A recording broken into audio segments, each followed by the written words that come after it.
They are the grandchildren of the Prophet ﷺ, and the Messenger of Allah ﷺ, he mentioned lots of virtues with regards to them. And Al-Hasan is of a higher status than Al-Husayn radiallahu anhuma. And of course, they're both loved and respected, as we'll see based on these hadith.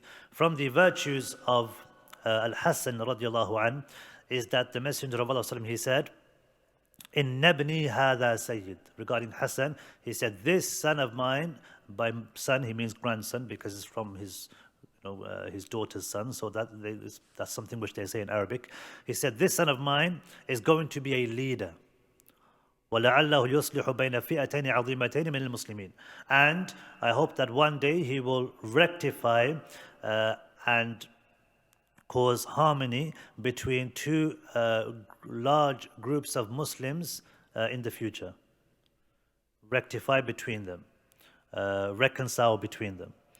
And we'll talk about how this actually happened, of course, because this is a prophecy of the Messenger of Allah with regards to Al-Hasan. But he's called and he's named a leader. He's called a leader. And this is another thing which we need to understand about the Prophet ﷺ with regards to how he would give, how he would encourage the companions and how he would praise them. And this was a means of the companions wanting to fulfill the praiseworthy qualities that they were given by the Messenger of Allah ﷺ. If somebody came to you and said, "You're going to be a leader one day," that's inspiring. It makes a person want to aspire to be a leader because somebody said he was going to be a leader. And so likewise, Al-Hasan ibn Ali radiallahu an was called a leader. "In nabni hada sayyid." This son of mine is going to be a leader, and he did become a leader of the Muslims.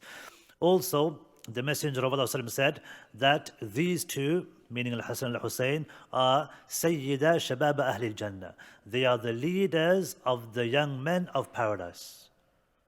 So, the young men who will be in Jannah, their leaders, those who passed away when they were young, their leaders will be Al-Hasan and Al-Husayn radiallahu anhuma. Also, he was holding them, the Messenger of Allah was holding them at one time, and he said, "Oh Allah, I love them فَأَحِبَّهُمَا."